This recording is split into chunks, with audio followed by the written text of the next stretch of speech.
title of Job's prosperity, mockery, and innocence in Job chapters 29 through 31. To the souls on this online word through podcast or YouTube channel on this, we'd like to suggest the three expositional questions.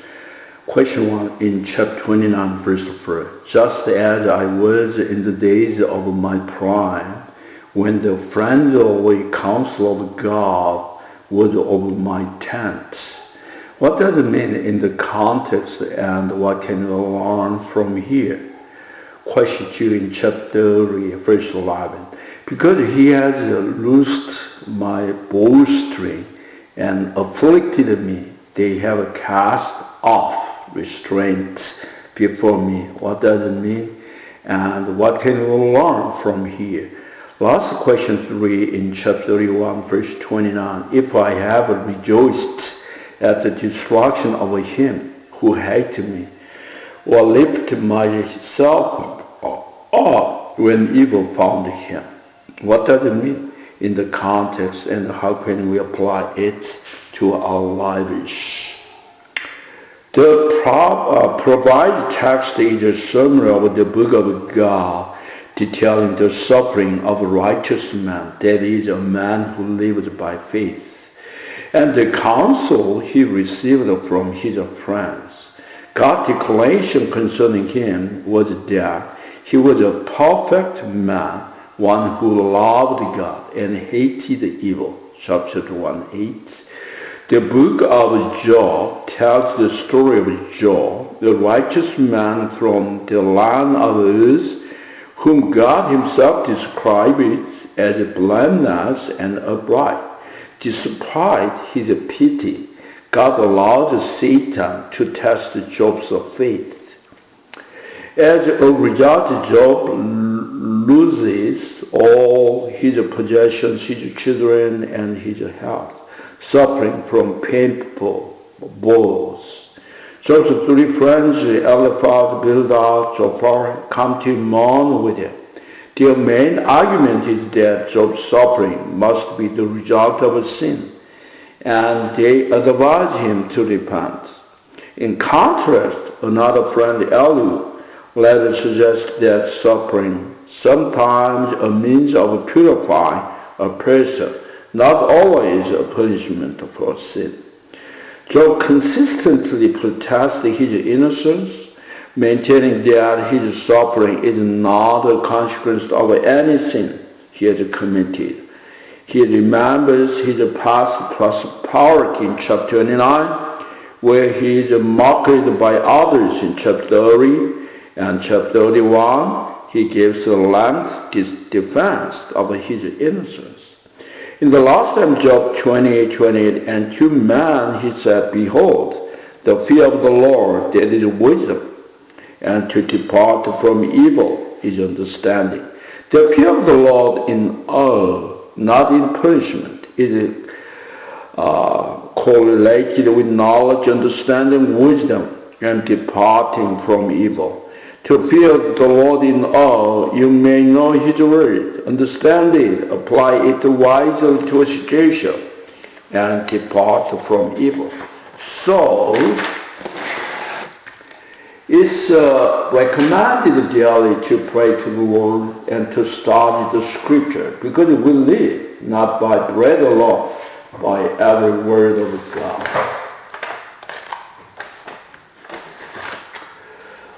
Chapter 29, verse 1. Job further continued his discourse and said, verse 2, Oh, that I were as in months past, as in the days when God watched over me. Job remembers his past prosperity and laments his current suffering, longing for the days when he was blessed with abundance. He said, Oh, that I were as in months past, as in the days when God watched over me. Verse 3, when his lamp shone upon my head, when by his light I walked through darkness. Verse 4, just as I was in the days of my prime, when the friendly counsel of God was over my tent. Job is reflecting on a time when his life was illuminated by God's guidance. He recalls feeling God's presence and understanding the path laid out for him, as God led and counseled him with divine wisdom. Verse 5, when the Almighty was yet with me, when my children were around me, Job recalls with great sadness the days when his 10 children were alive and his family life was filled with goodness. He longs for the time when my children were still around me, remembering what he had, before they were all killed in a tragic accident. Verse 6, when my steps were bathed with cream, and the rock poured out rivers of oil for me. Job recalls a time of great prosperity when he had an abundance of olive oil, so much that it was like rivers of oil flowing from the grindstones used to press the olives. This imagery of cream and olive oil flowing in abundance highlights the wealth he once had in his agricultural society. Verse 7, when I went out to the gate by the city, when I took my seat in open square, when Job served as a leader in a community, he would sit at the city gates, which were the traditional centers of judgment. This indicates that Job was a respected judge. However, reflecting on his past accomplishments brings him dangerously close to pride, a deceptive sin that can separate him from God.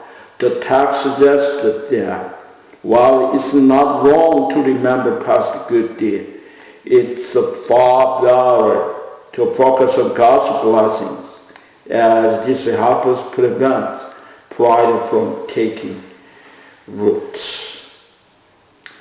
Verse 8, the young man saw me and the aged arose and stood. Job recalls a time when he was highly honored by his community.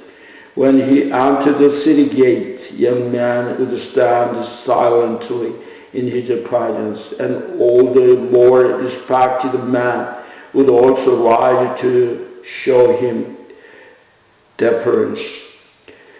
This demonstrates the great respect and honor he commanded as a leader and judge.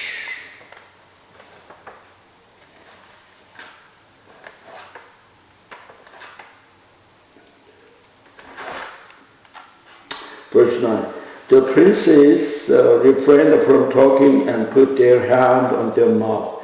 The voice of nobles was hushed. Their tongue stuck to the roof of their mouth. 11, when the ear heard, then it blessed me. And when the eye saw, then it approved me. Job remembers about a time when he was highly respected and honored leader. People sought out his counsel and wisdom, and his judgments were so sound that those who heard his word blessed him. Verse 12, because I delivered the poor who cried out, the fatherless and the one who had no help. Job was a respected leader because he was a champion for the poor, the downtrodden, actively stand out for those in need. Verse 13, the blessing of a perishing man came upon me, and I caused the widow's heart to sing for joy. I put on righteousness, it clothed me. My justice was like a robe and turban. It implies that Job was a judge in his community, as he was highly respected, and people sought his counsel to settle disputes. Verse 15, I was eyes to the blind, and I was a feet to the lame. I was a father to poor, and I searched out the case that I did not know. Job is now affirming the righteous life he lived, which was previously confirmed by God. He is recounting his virtuous deeds to demonstrate that his character and actions align with God's assessment of him as a perfect man who loves God and hates evil. 17. I broke the fangs of the wicked and plucked the victim from his teeth. Then I said, I shall die in my nests and multiply my days as the sand. 19:20. My root is spread out to the waters, and the dew lies all light on my branch. My glory is fresh within me, and my bow is renewed in my hand, my bow. Job is using the metaphor of a well-nourished tree to describe his former life. The tree's roots spread out to the waters, allowing it to constantly draw moisture from the stream, which symbolizes the deep and secure foundation of his past prosperity and spiritual well-being. This constant nourishment kept him strong and thriving, just as a well-watered tree flourishes. Job recalls a time in his life when he felt a sense of freshness and strength, like a tree with the roots spread out toward. This imagery symbolizes the former vitality and secure foundation. 21. Men listened to me and waited and kept silence for my counsel. After my words they did not speak again, and my speech settled on them as dew. They waited for me as for the rain, and they opened their mouths wide as for the spring rain. It described the new vegetation of spring, absorbing the last of the rains, a time when new plantings drinking deeply thrive. New plantings drink deeply thrive, plants. 24. If I mocked at them, they did not believe it. The light of my countenance they did not cast down.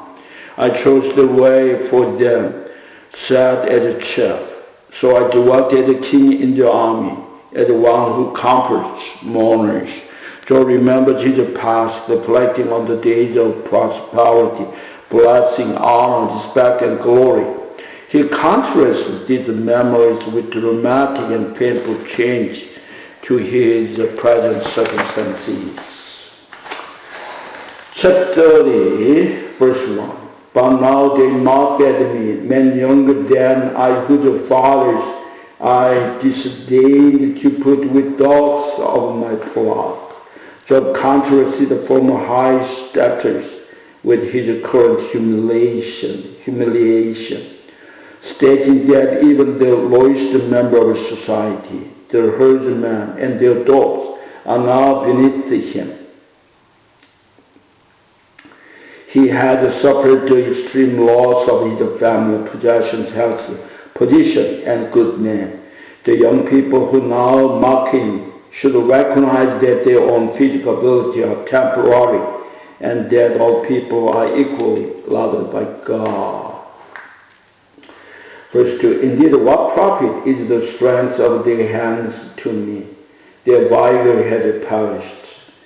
They are gone from want and famine, fleeing late to the wilderness, desolate and waste, who pluck mallow by the bushes and the broom tree root for their food. They were driven out from among men. They shouted at them as at a deaf. They had to live in the clefts of the valleys, in caves of the earth of the rock. Among the bushes they brayed. Under the nettles they nestled. Job describes the nomadic people as having limited vocabularies and being mentally deficient due to poor diet.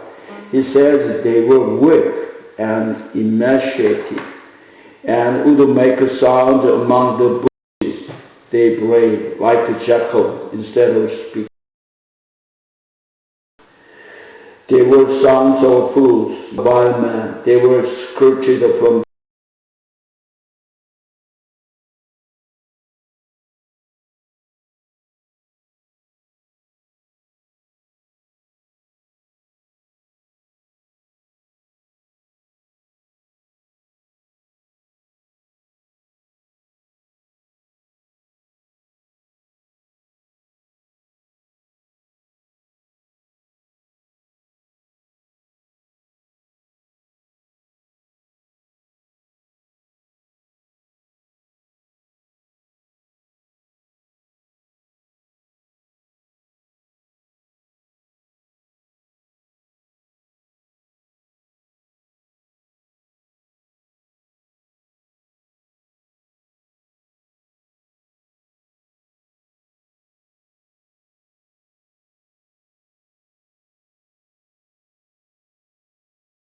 Job recognized that part. He did not raise. The book of Job teaches us that we can maintain our trust in God even in the face of calamity. Verse 12, at my right hand the rebels rise. They push away my feet. They rage against me the ways of destruction. They break up my path. They promote my climate. They have no help. They come as broad breakers. Under the winter's storm, they roll along. Terrorists are turned upon me. They pursue my honor as the wind, and my prosperity has passed like a cloud. Job's memories of his former life highlights the stark contrast between his past honor and respect and his current state of horror, disdain, and suffering. Now my soul is poured out because of my pride. The days of affliction take hold of me. My bones are pierced in me at night, and my gnawing pangs take no rest. Job expressed his constant suffering by describing the physical pain that pierces his bones, causing him to be unable to sleep at night. He uses the phrase gnawing pain to convey a deep, persistent ache. By great force my garment is disfigured. It binds me about as the collar of my coat. He has cast me into the mire, and I have become like dust and ashes. God has taken away my riches. I cry out to you, but you do not answer me. I stand up, and you regard me. But you have become cruel to me. With strength of your hand, you oppose me. You lifted me up to the wind and caused me to ride on it. You spoke my success, for I know that you will bring me to death and to the house appointed for all living. Surely he would not stretch out his hand against a heap of ruins if they cry out when he destroyed it. How Job is protesting his innocence again. Have I not wept for him who was in trouble? Has not my soul grieved for the poor?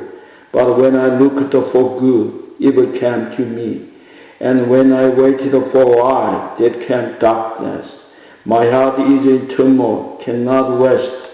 Days of affliction confront me. 20. I go about mourning, but not in the sun. I stand up in the assembly, cry out for help.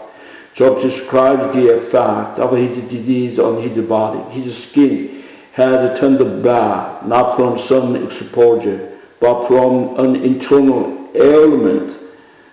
The not in the sun means his bones burning with his heat, implying a fever or deep internal inflammation that torments him. 29. I am a brother of jackals and a companion of ostriches. My skin grows black and falls from me. My bones burn with fever. My harp is turned to mourning, and my flute to the voice of those who weep. Job is saying that the sounds of his flute, which should bring joy, now sounds like weeping and mourning. This reflects his deep sorrow and the profound change in his life, where even moments of potential happiness are filled with grief. 31, verses 1 to 12, no sin in his heart. I have made a covenant with my eyes. Why then should I look upon a young woman? For what is the allotment of God from above, and the inheritance of the Almighty from on high? Is it not destruction for the wicked, and disaster for the workers of iniquity? Does he not see my way, and count all my steps?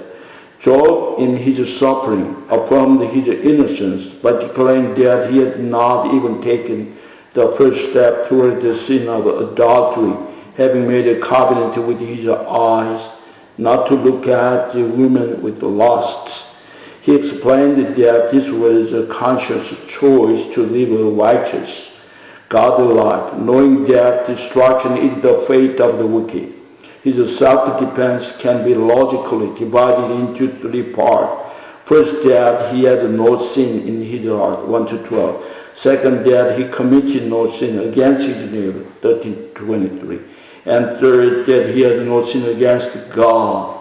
This declaration serves as a powerful testament to his character, which had been previously confirmed by God's own words. 5. If I ever walked with falsehood, or if my foot had hastened to deceit, let me be weighed on honest scales, that God may know my integrity. If my step has turned from the way, or my heart worketh after my eyes, or if my spot adheres to my hands, then let me sow another it, and let my harvest be rooted out. If my heart has been enticed by women, or if I have looked in my neighbor's door, then let my wife grind for another, and let others bow down over her. For that would be wickedness. Yes, it would be iniquity deserving of judgment. For that would be a fire that consumed to destruction, and would root out all my increase. Job declares that lust is a destructive force, likening it to a fire that consumes to destruction. This statement highlights the ruinous consequence of lust, which can lead to personal devastation, including sexually transmitted disease like AIDS and herpes. He observed that countless people have been consumed and destroyed by their own desires. 13 to 12, no sin against neighbors. If I have despised the cause of my male or female servants, when they complain against me, what then shall I do when God rises up? When he punishes, how shall I answer him? Do not he who made me in the womb make them? Do not the same one fashion us in the womb? If I have kept the poor from their desire, or caused the eyes of a widow fail, or I eaten my morsel by myself, so that the fatherless could not eat of it, living a life of luxury, while others around you are in need, is a theme addressed in the Bible, particularly in the book of Job. Job, in his defense, asserts that he never lived a self-indulgent life while ignoring the needs of the poor, the suffering. He states that he actively cared for the needy, the fatherless, and the widow, using his wealth to help others rather than solely for his own comfort. 18. But from my youth I reared him as a father, and from my mother's my guided the widow. If I ever seen anyone perish for lack of clothing, or any poor man without covering, if his heart had not blessed me, and if he was not warmed with the fleece of my sheep, if I ever raised my hand against the fatherless, when I saw I had help in the gates, then let my arm fall from my sword, let my arm be torn from the socket. Given the symptoms describe the painful boils and intense physical suffering, Job's disease may have caused his joints to separate or swell, contributing to his gnawing pain. While the Bible doesn't specify the exact disease, the symptoms align with severe systematic illness that would affect a person's entire body, including their joints, leading to breakdown of physical health. 20, for the destruction from God is a tower to me, and because of his magnificence, I cannot endure. If I ever made gold my hope, said to find gold, you are my confidence. I ever rejoiced because my wealth was great, and because my hand had gained much. If I ever observed the sun, which it shines, of the moon moving in brightness, so then my heart has been secretly enticed, and my mouth has kissed my hand. This also would be unequal deserving of judgment, for I would have denied God who is above. Verse 25-34, because no sin, against God, basically talking about that. So 27-28 here, Job is confronting his accusers, challenging them to prove their crime. He's essentially saying, if I am guilty of the sins you have accused me of, then let me be punished. This statement is a way of declaring his innocence and challenging his friend's assertion that his suffering is a result of some hidden sin. In every era, society have placed a high value on possessions, power, and reputation. However, true believers must cleanse themselves of deep-seated desire to prioritize these things over their relationship with the Lord. Their relationship with the Lord always top priority. 20. If I ever rejoiced the destruction of him who hated me, or lifted myself up when evil found him, indeed I have not allowed my mouth to sin by asking for curse on his soul. Using sarcasm, Job emphasized that he never desired his enemy to be cursed. By doing this, he highlights his innocence and refutes the idea that his suffering is a result of any ill will he had towards others. 31. If the man of my tent have not said, who is there that has not been satisfied with his meat? Job declares his innocence by stating that he always provided for those within his household, including his servants. He says that if he had ever eaten his meals alone, while those in his care were hungry and longing for food, he would be guilty. This shows his commitment to caring for his dependents. 33, therefore, if I ever covered my transgressions as Adam by hiding my iniquity in my bosom, because I feared the great multitude and dreaded the contempt of families, so that I kept silence and did not go out of the door. Job asserts his innocence by stating that he did not try to hide his sins like many people, Adam or Adam's descendants. This is a crucial point, as we cannot hide from God. Acknowledging and confessing our sin is the only way to receive forgiveness and begin a new forgiven life. 35. O that I had one to hear me. Here is my mark. O that Almighty would answer me. Then my prosecutor had written a book. Surely I would carry it on my soul, bind it on me like crown. I would declare to him the number of my steps. Like a prince I would approach him. If my land cries out against me, its furies whip together. If I ever eaten its fruit without money, caused its owners to lose their lives, then let thistles grow instead of wheat, weeds instead of barley. The words of Job are ended. The waiter job are ended. After the job ended, his three friends concluded their long debate without resolution. A young man named Eliud entered the conversation. He had been listening silently and become angry that the old wise man was unable to provide a satisfying answer or silence. Job's self-justification. Eliud scolded both Job and his three friends. He is upset with Job for justifying himself rather than God, and he is equally frustrated with the friends for failing to counter Job's argument effectively.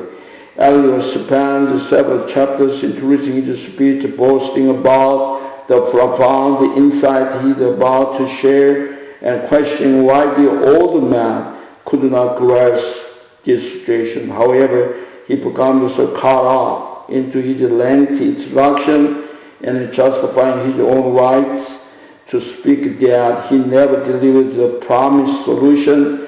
Instead, his discourse serves as an extended prologue to a main argument that is never fully presented. So finally, God presented there. So we covered all three questions. So let's sing all together modern song. So continue to keep on prayer. Our mission prayer recast, especially this week, is Iran and South Korea. Praying recast to keep on. Thank you for the Lord for the 17th anniversary of Calvary Chapel in Daejeon, South Korea. Keep on prayer to spread His word. Okay, may God bless you, everybody.